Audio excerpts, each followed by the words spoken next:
we grew up in Luton as a huge Asian diaspora, I guess. Lots of Indians, lots of Pakistanis, lots of Sikhs, lots of Muslims. And these people work as a team. It's one of the reasons they outcompete British people, native British people, in almost every single metric. And we knew a guy named Bali. I hope Andrew hasn't told you this. Oh. So he was a lawyer, probably £50,000 a year, and he drove a $400,000 Ferrari, a £400,000 Ferrari, and a £500,000 Rolls Royce sometimes.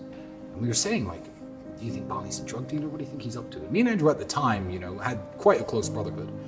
And he looked at us one day. I said, Bali, how do you have all this money? How do you get these fancy cars when you're just a lawyer? And you're relatively young. He was like 26, 27, about 5 or 6 years older than I was at the time.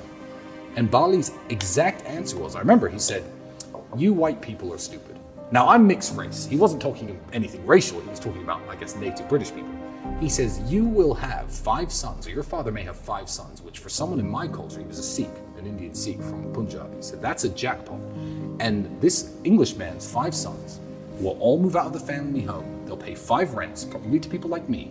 They'll take 5 different student debts out, go on 5 different career paths. They'll set up, they'll get 5 different mortgages, marry 5 different women, and never see each other again. You see, my father had 5 sons. Now, I'm a lawyer. My brother's a dentist. My father's an engineer. My other brother owns a construction company. And every single skill set that they needed to flourish was within the household. So we all live in the family home. We pool our resources. Our women work together and prepare food for us. We work.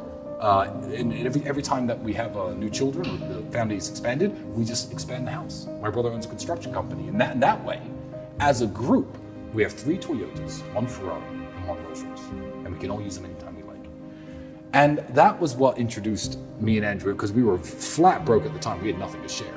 To the idea of certainly, you know what, if we can buy a supercar together, one nice car, then we can just share that car.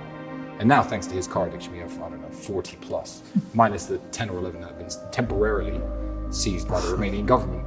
But yeah, it introduced us, I guess, to the concept of pooling your resources and sharing. And you know what? He's 100% right. That is a lesson you can learn from the Indians, from the Pakistanis, because it's benefited us massively.